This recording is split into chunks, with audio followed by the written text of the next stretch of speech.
Chief Justice Roberts, President Carter, President Clinton, President Bush, President Obama, fellow Americans, and people of the world, thank you.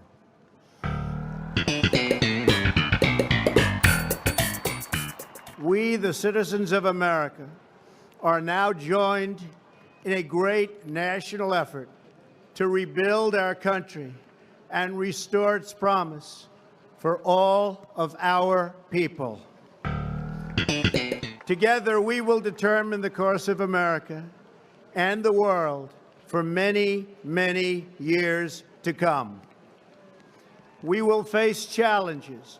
We will confront hardships, but we will get the job done. Every 4 years, we gather on these steps to carry out the orderly and peaceful transfer of power. And we are grateful to President Obama and First Lady Michelle Obama for their gracious aid throughout this transition. They have been magnificent. Thank you.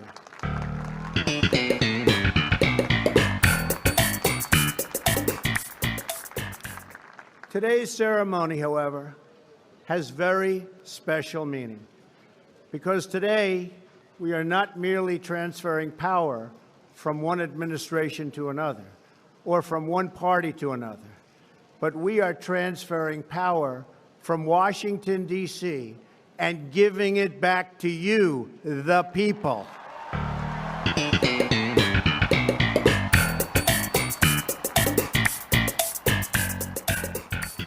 For too long, a small group in our nation's capital has reaped the rewards of government while the people have borne the cost. Washington flourished, but the people did not share in its wealth. Politicians prospered, but the jobs left and the factories closed. The establishment protected itself, but not the citizens of our country. Their victories have not been your victories. Their triumphs have not been your triumphs. And while they celebrated in our nation's capital, there was little to celebrate for struggling families all across our land.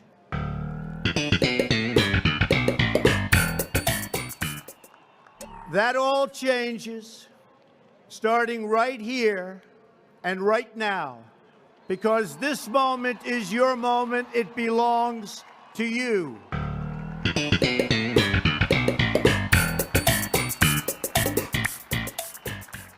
It belongs to everyone gathered here today and everyone watching all across America. This is your day. This is your celebration. And this, the United States of America, is your country.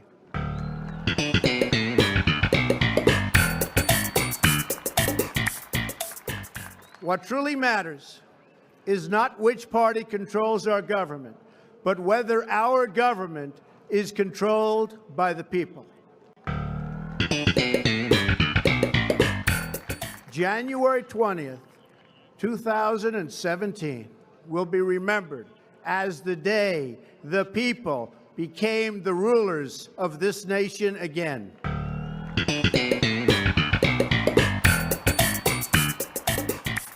The forgotten men and women of our country will be forgotten no longer. Everyone is listening to you now. You came by the tens of millions to become part of a historic movement, the likes of which the world has never seen before. At the center of this movement is a crucial conviction that a nation exists to serve its citizens.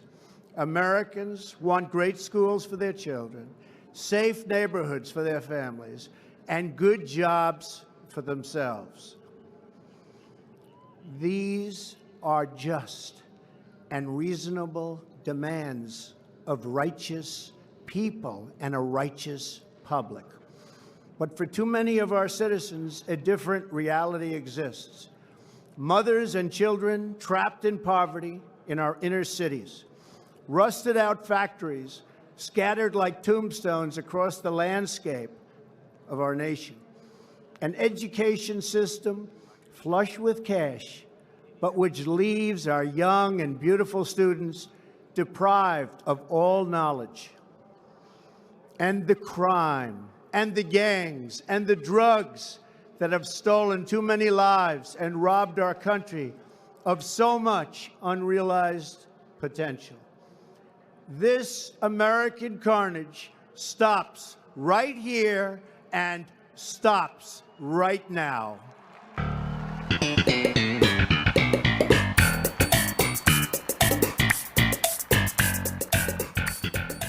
We are one nation, and their pain is our pain. Their dreams are our dreams, and their success will be our success. We share one heart, one home, and one glorious destiny. The oath of office I take today is an oath of allegiance to all Americans.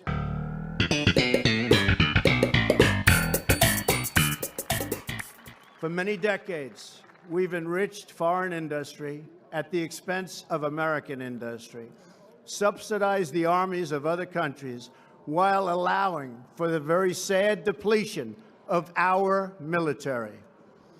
We've defended other nations' borders while refusing to defend our own.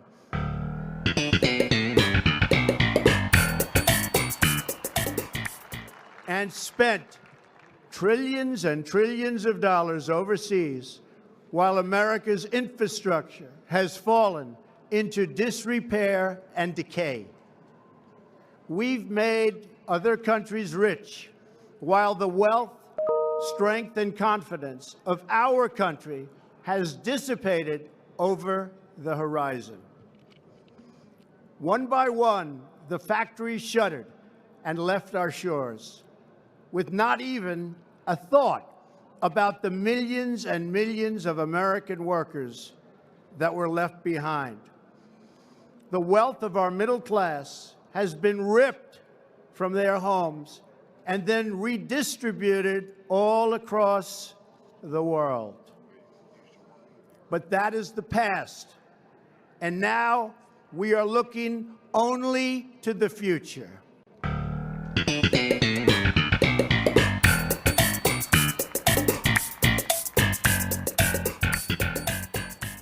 We assembled here today are issuing a new decree to be heard in every city, in every foreign capital, and in every hall of power. From this day forward, a new vision will govern our land. From this day forward, it's going to be only America first. America first.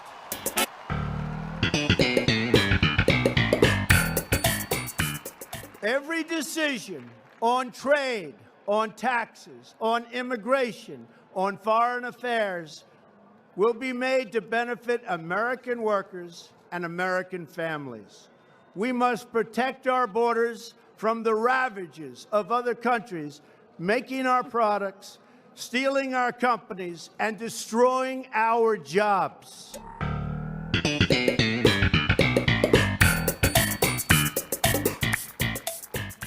Protection will lead to great prosperity and strength. I will fight for you with every breath in my body, and I will never, ever let you down.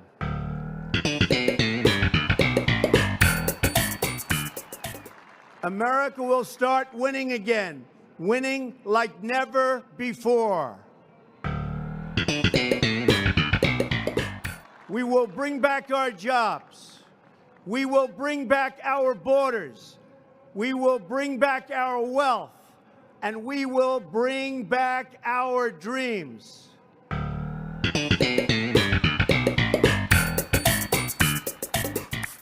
We will build new roads and highways and bridges and airports and tunnels and railways all across our wonderful nation.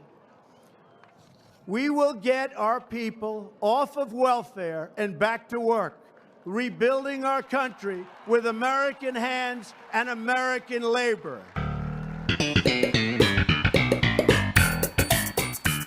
We will follow two simple rules: buy American and hire American.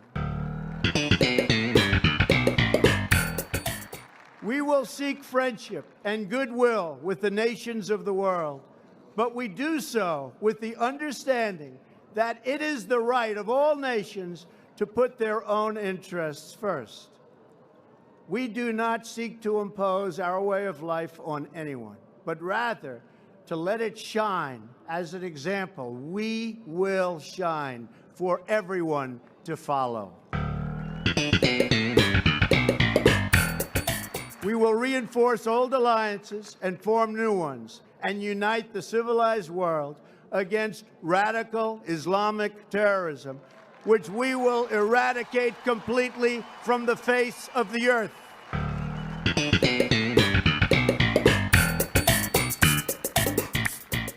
At the bedrock of our politics will be a total allegiance to the United States of America.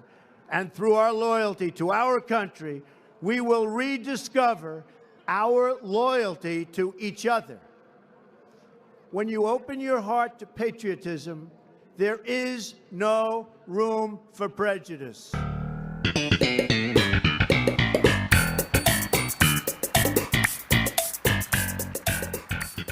The Bible tells us how good and pleasant it is when God's people live together in unity.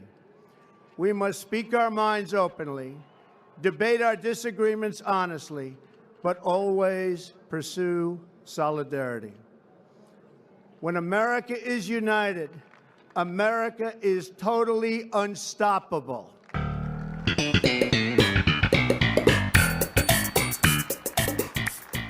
There should be no fear.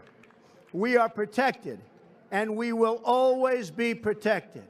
We will be protected by the great men and women of our military and law enforcement. And most importantly, we will be protected by God.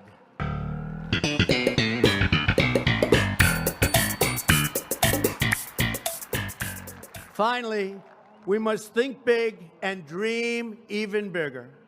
In America, we understand that a nation is only living as long as it is striving. We will no longer accept politicians who are all talk and no action, constantly complaining but never doing anything about it.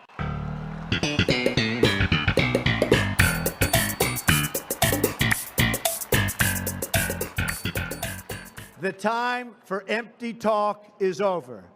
Now arrives the hour of action.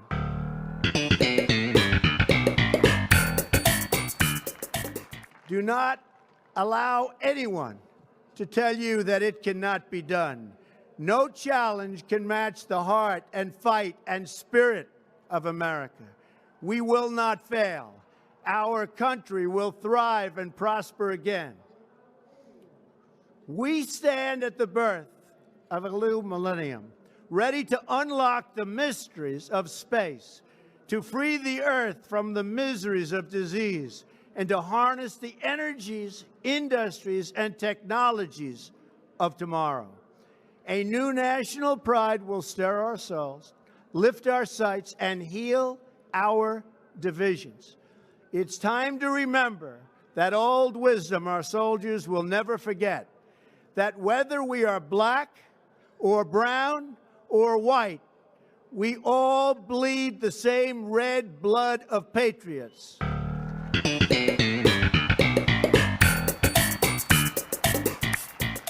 We all enjoy the same glorious freedoms, and we all salute the same great American flag.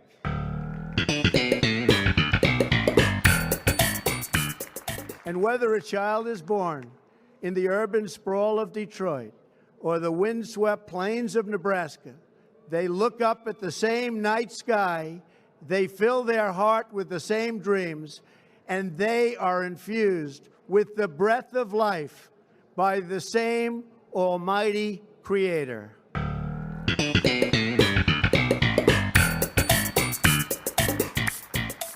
So to all Americans in every city, near and far, small and large, from mountain to mountain, from ocean to ocean, hear these words: you will never be ignored again.